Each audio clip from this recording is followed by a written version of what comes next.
Pernah nggak sih Anda kebangun tengah malam, terus tiba-tiba kepikiran soal takdir? Wah, pertanyaan ini kayaknya menghantui banyak dari kita ya. Ini bukan pertanyaan baru, ini dilema yang udah ada ribuan tahun. Nah, kali ini kita coba urai benang kusut ini bareng-bareng ya. Nah, ini dia nih pertanyaan intinya. Kalau semua udah ditulis, ujung-ujungnya surga atau neraka udah ditentuin, terus buat apa kita capek-capek sholat, kerja keras, berbuat baik? Kalau dipikirin terus, pertanyaan ini bisa bikin kita ngerasa, ya ampun, gak berdaya banget. Tapi tunggu dulu, ternyata ada cara pandang yang bisa mengubah semuanya. Oke, mari kita coba bedah ya. Menurut Gus Faiz, kita nggak bisa langsung lompat ke kesimpulan buat jawab pertanyaan tadi. Kita butuh dua kunci penting dulu. Dua kunci ini bakal membuka pemahaman kita tentang takdir dengan cara yang sama sekali baru. Yuk kita lihat kunci yang pertama. Kunci pertama itu simple, kesadaran. Kita harus sadar kalau dalam hidup ini ada hal-hal yang mutlak di luar kendali kita. Benar kan? Kita nggak milih kapan kita lapar. Kita nggak milih lahir dari orang tua yang mana. Tapi di sisi lain ada area yang luas banget di mana kita dikasih kuasa penuh buat milih. Mau sholat atau enggak, itu pilihan kita. Mau kerja keras atau malas-malasan, itu juga pilihan kita. Nah, pilihan-pilihan inilah yang jadi dasar kenapa kita nanti dimintai pertanggungjawaban. Kunci kedua adalah kita harus paham sifat Allah itu secara utuh. Jangan diambil sepotong-potongan. Betul, Allah itu Al-Jabar, Maha Memaksa. Ada gunung meletus, ada tsunami, itu mutlak kehendaknya. Kita nggak bisa apa-apa. Tapi jangan lupa, Allah juga Al-Alim, Maha Mengetahui. Nah, ini dia titik krusialnya. Pengetahuan Allah itu beda sama pengetahuan kita. Kalau kita kan tahu sesuatu setelah kejadiannya. Kalau Allah, pengetahuannya itu mendahului segalanya. Nah, sekarang kita masuk ke bagian yang menurut saya bakal jadi aha moment buat kita semua. Akar dari semua kebingungan kita soal takdir itu sebetulnya karena kita mencoba memahami Tuhan pakai kacamata waktu manusia. Padahal beda banget. Coba deh, resapi kalimat ini. Konsep kayak kemarin, nanti 10 tahun lagi, itu kan konsep waktu kita sebagai manusia yang hidup dalam alur maju. Tapi bagi Allah yang maha kekal, semua itu ada secara bersamaan dalam pengetahuannya. Gak ada sekat-sekat waktu sama sekali. Jadi poin utamanya begini, takdir yang tertulis di Lauhul Mahfuz itu bukan skenario yang memaksa kita, bukan. Itu adalah catatan dari ilmu Allah yang maha sempurna.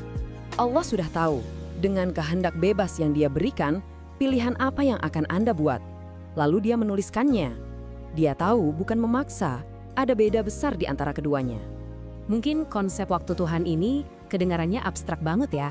Tenang, kita coba pakai analogi dari Al-Quran yang bikin ini jadi lebih gampang dipahami. Kita lihat kisah Ashabul Kahfi. Lihat kan, kejadiannya sama, tapi pengalaman waktunya beda jauh. Buat orang-orang di luar gua, 300 tahun udah lewat, zaman udah ganti. Tapi buat Ashabul Kahfi yang tidur di dalam, rasanya cuma kayak tidur semalam terus bangun pagi. Nah, kalau di antara sesama manusia aja, persepsi waktu bisa begitu relatif, coba bayangkan betapa bedanya dimensi waktu kita dengan dimensi waktu Tuhan. Atau kita pakai contoh modern yang agak bikin pusing dikit. Coba bayangin, Anda sholat Jumat di Tokyo, terus langsung terbang ke California. Pas nyampe di sana, ternyata masih Jumat pagi. Anda bisa sholat Jumat lagi. Dalam seminggu Anda mengalami 2 hari Jumat. Ini nunjukin kalau waktu, bahkan di dunia kita ini, itu nggak absolut. Ini juga nunjukin betapa terbatasnya pemahaman kita. Oke, teologinya udah mulai kebayang ya. Sekarang pertanyaannya, gimana cara kita membawa pemahaman ini ke dalam kehidupan sehari-hari, biar hati jadi tenang, jadi damai. Nah, kita masuk ke bagian praktisnya. Ini nih, nasihat emas dari gurunya Gus Faiz. Kalimatnya sederhana, tapi maknanya dalam banget. Coba pikir, kita aja nggak berani kan ngatur-ngatur atasan di kantor? Tapi seringkali tanpa sadar kita malah mencoba mendikte Tuhan. Kapan sih kita jatuhnya jadi mengatur Allah? Yaitu pas kita berdoa tapi sambil maksa. Ya Allah, saya pokoknya harus dapat kerjaan itu atau saya harus bisa beli mobil itu tahun ini. Kita seolah-olah mendikte hasil akhirnya, seakan-akan kita lebih tahu apa yang terbaik buat diri kita dibanding Dia yang menciptakan kita. Jadi resep buat hidup tenang itu ternyata simpel banget, cuma 3 langkah. Pertama, kerjakan bagian kita.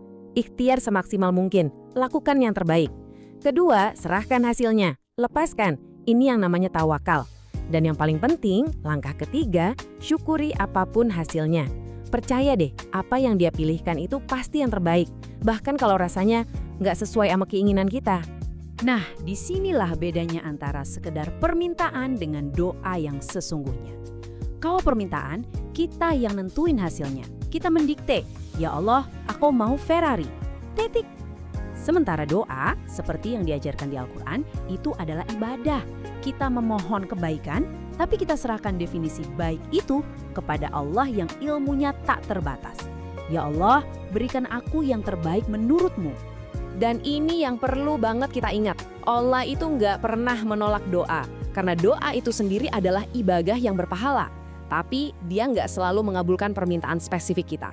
Kenapa? Karena dia tahu mungkin Ferrari yang kita minta itu justru bakal jadi penyebab kecelakaan kita.